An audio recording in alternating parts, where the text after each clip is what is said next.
Hello everyone. In this tutorial, we are going to discuss about what is default method, what is the syntax of default method, what is the purpose of default method, and one simple example. And at the end, we are going to discuss about frequently asked some interview questions on default method. Okay. And if you are the beginners, then don't worry, I will go very easy so that you will clearly understand it. Okay. But to know about default method, you should know the basic knowledge about Java interface. And if you haven't learned about Java interface, then don't worry. I have made simplified video on Java interface and link has been mentioned in the description of this video. So first you should go through that video so that you can clearly understand about default method, because default method is one of the method of interface, so it's directly related to an interface. Okay, now let's get started. So default method is one of the method of Java interface which is introduced in Java version 8. Before Java 8, interface could allow only constant variables and abstract methods, and abstract methods are the methods without body. So basically, before Java 8, we couldn't create methods with body inside an interface. Compiler couldn't allow it.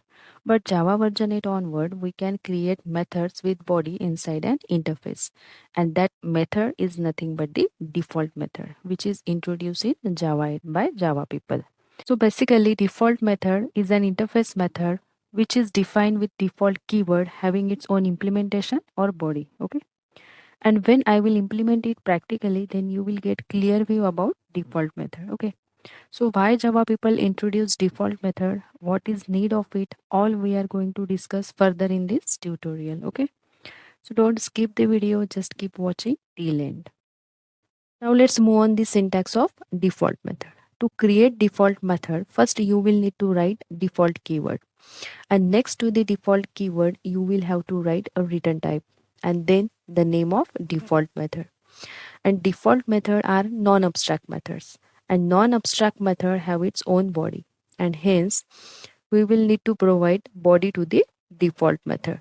Okay, and remember one thing, all the methods of an interface are implicitly or by default public except private methods, and default method is one of the method of interface, right?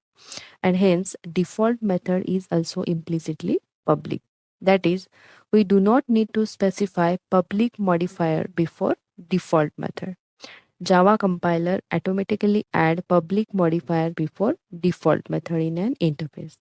And if you specify public modifier before default method, then it's also okay, no problem at all. But if you don't specify, then Java compiler automatically add public modifier before default method in an interface.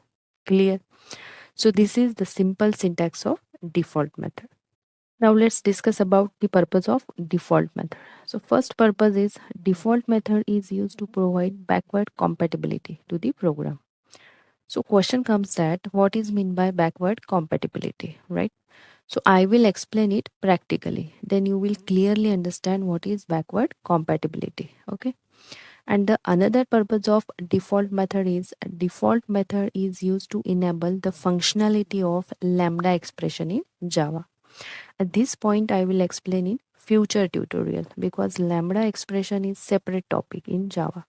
So first I will explain about lambda expression and then I will cover this point in that session. Okay.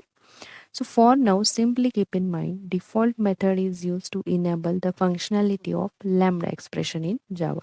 Okay. Now let's understand it practically. After that, we are going to discuss some interview questions about default method. Okay. So first I will explain what was the scenario before Java 8 when default method was not available. At that time, what problems developer had to face without default method. Okay. And then I will explain what is the scenario after Java 8 when default method introduced. So let's begin. Now let's imagine you are a website developer and you have to design website as per client requirement. So for that, client will provide you specifications about website, such as what tabs should be there on website. That is tabs on website, right? Tabs on website. Similarly, what pages should be there on website, that is pages on website. Okay. Here specification should be more, but I am taking 2 just to explain the concept. Okay.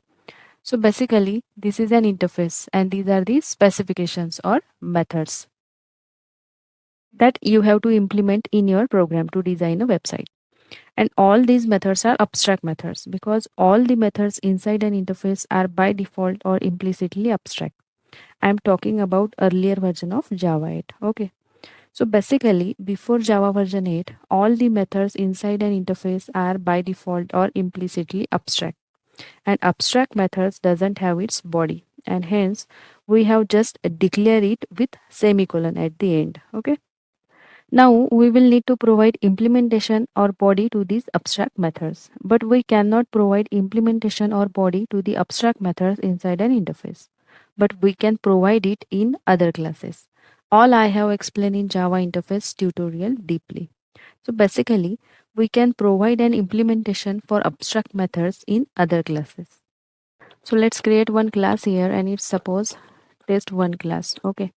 And now let's implement here I1 interface because we are going to provide implementation for I1 interface methods. And now let's provide implementation for all the methods of I1 interface.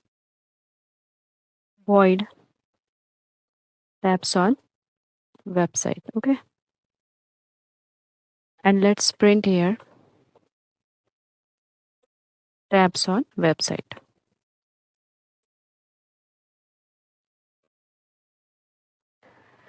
Similarly, let's provide implementation for another method and it's pages on website, right? And let's print here pages, suppose home page. Okay. So here in test class, I have provide implementation for I1 interface methods. Okay. And let me do one thing here. Let's specify here public access modifier. Because all the methods of interface are by default or implicitly public. And hence here we will need to add public access modifier at the beginning of methods. Otherwise compiler will raise an error. Okay. Here also we will need to add public access modifier. And now I want to create one more class here and it's suppose test2 class. Okay. And here also I want to implement I1 interface. Okay. So implement I1 interface. And now let's provide the implementation for I1 interface methods because here we have implement I1 interface. Okay. So just copy and paste here. Okay.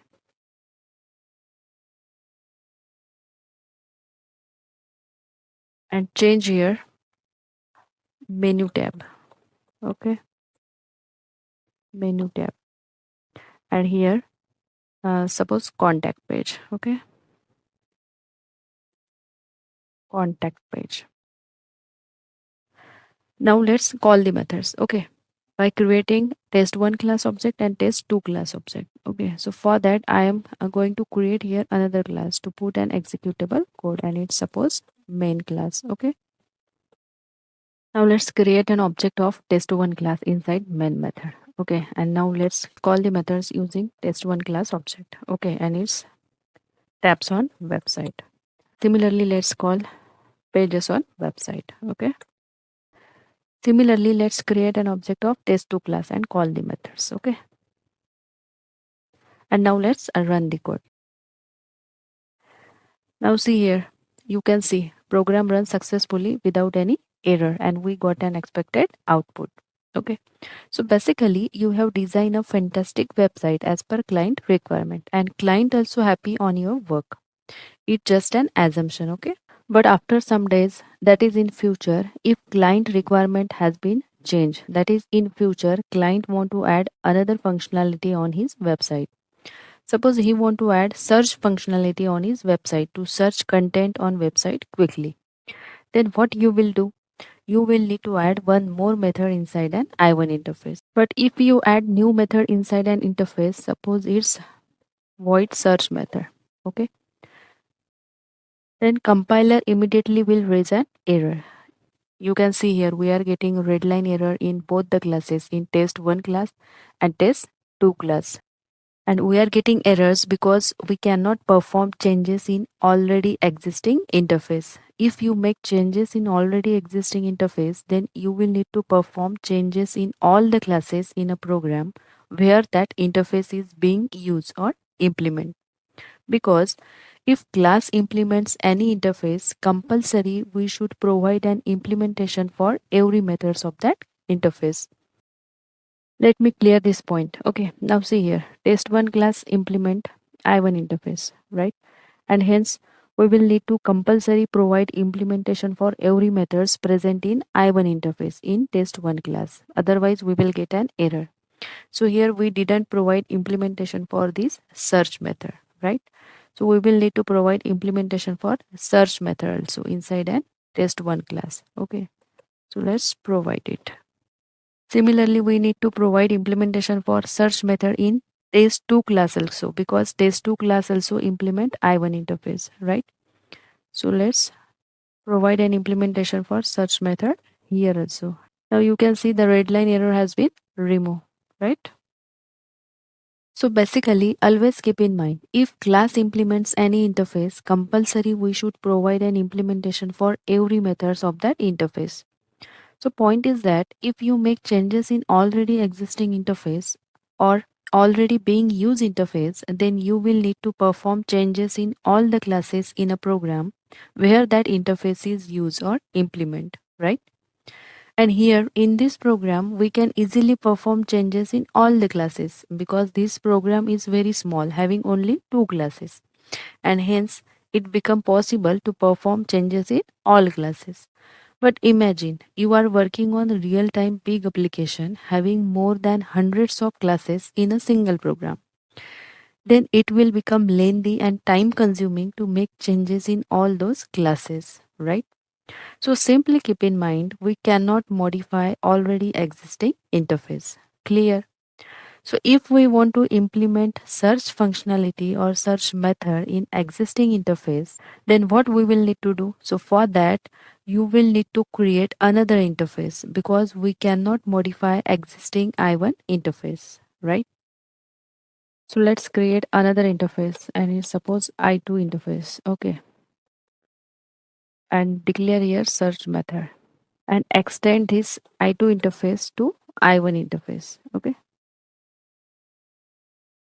Now you can see here we are getting red line error in all the classes, right? In test 1 class and test 2 class also. Because here I1 interface extend I2 interface, right? And hence due to doing this, search method of I2 interface is by default available in I1 interface, right? And as we discussed earlier, if class implements any interface, compulsory we should provide an implementation for every methods of that interface. So it's also become lengthy to perform changes in hundreds of classes in case of big application, right? So we can't do like this. This way is invalid. And another way is we can implement this I2 interface where we want to implement this search functionality. Suppose I want to implement this search functionality in test 1 class. Okay. So just implement here I2 interface and remove this from here. Okay. And here let's provide implementation for search method of I2 interface. Okay. We can do like this, but if we think this search functionality is specific for this test 1 class only, we cannot use it commonly for all the classes, right? And if you want it for all classes, then you will need to implement this I2 interface to all classes. But in case of big application, it can become lengthy and complicated. So basically, we cannot add new method to pre-existing interface. It could break pre-existing code of program, right? And to overcome this problem, or let's say to avoid these complications, Java people introduce a default method inside an interface. So instead of doing all this stuff, simply add default method in I1 interface. And we know how to write default method. Already we have discussed. So let's create default method inside an I1 interface. Okay, so here default void search. Okay. And default method has its own implementation. That is, we can provide body to the default method inside an interface. Okay. So let's print here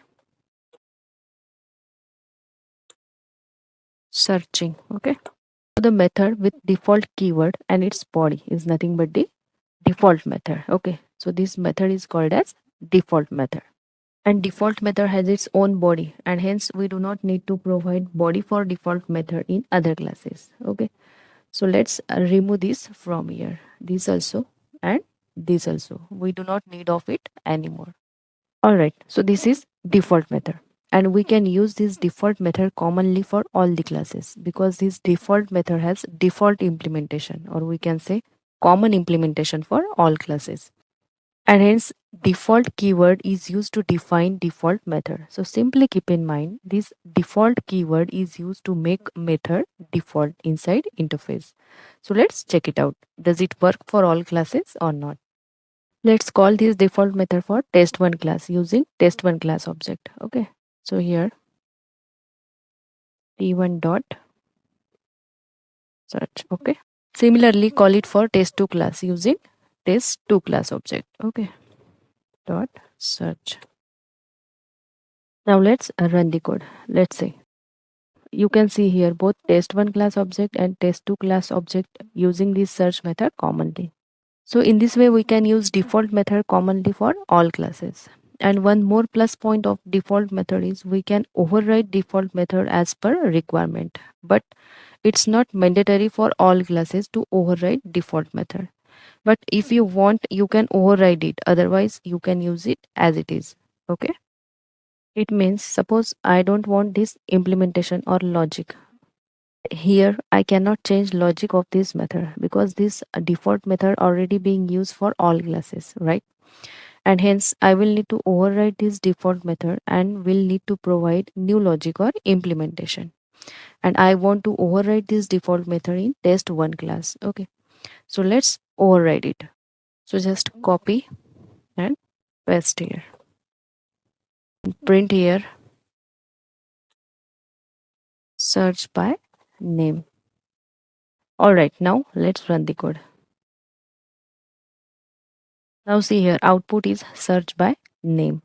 So in this way we can use default method commonly for all classes, or we can override it if we want to change implementation.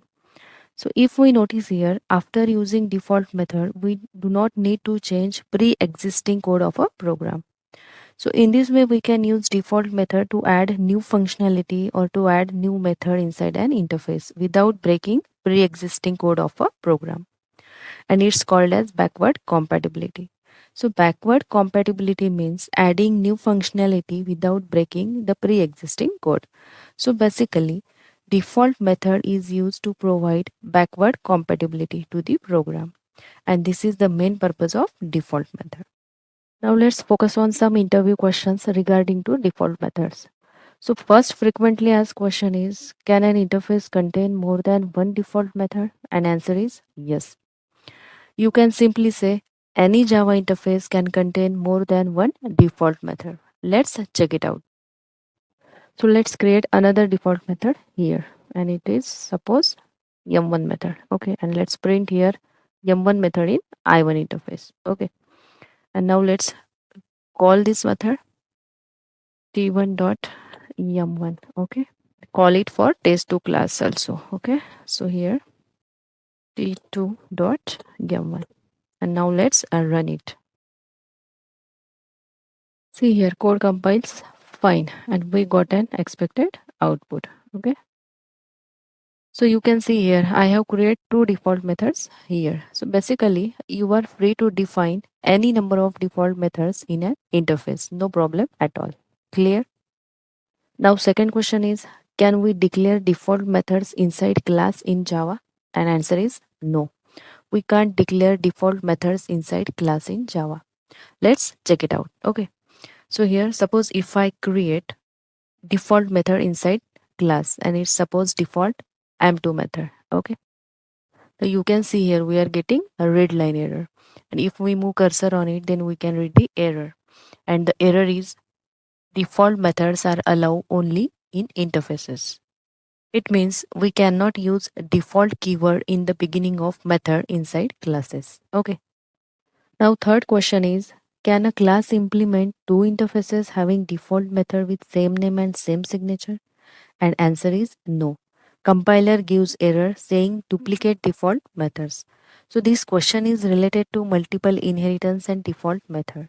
And I have made separate video on how we can achieve multiple inheritance using default methods. And link I will provide in the description of this video. You can go through it. You will clearly understand the answer of this question. So I hope you understand the basic of default method. Now I am going to end this session. So keep learning, keep growing, and thank you so much for watching.